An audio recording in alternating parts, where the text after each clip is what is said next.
এখন সকাল 4টে বাজছে। আমরা আজকে যাচ্ছি ঘুরতে।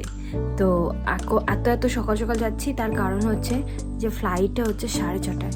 তো 4টের মধ্যে বাড়ি থেকে বেরোতে হবে। আমরা রেডি হয়ে গেছি। সৌরিকও আধা ঘুমে আছে, কিন্তু উঠে পড়েছে বেচারা। তো চলো রেডি হইনি তাড়াতাড়ি, ব্যাগ ট্যাগ গোছানো হয়ে গেছে, এখন বেরিয়ে পড়লেই হলো।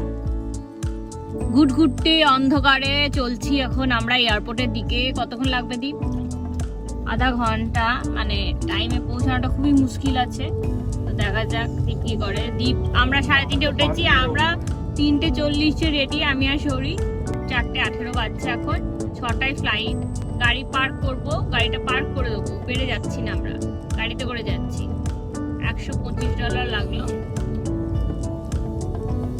এবার গাড়িটাকে গিয়ে পার্ক করে দিয়ে তারপরে ওখান থেকে বাসে করে এয়ারপোর্ট যাব। 5:30 তো ওখানেই বেজে যাবে। কি করে যে 6টায় ফ্লাইট ধরবো কে জানে, জানি না। প্রচন্ড টেনশনে আছে।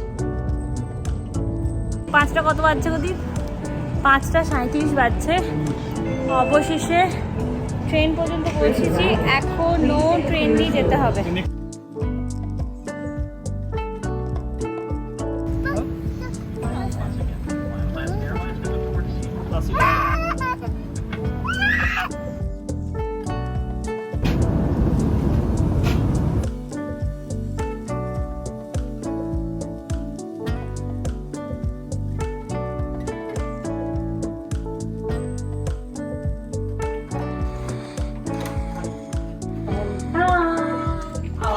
For 3 days now. 3 দিনের জন্য এটা আমাদের খাওয়া।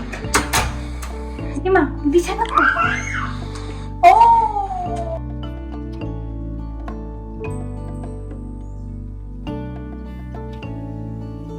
হোটেলটা আমরা কস্কো থেকে বুক করেছি। বাথরুমটা বেশ সুন্দর লাগছে।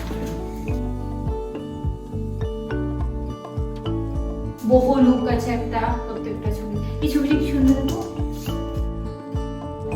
এইখানে এই জিনিসটা দেখায় না।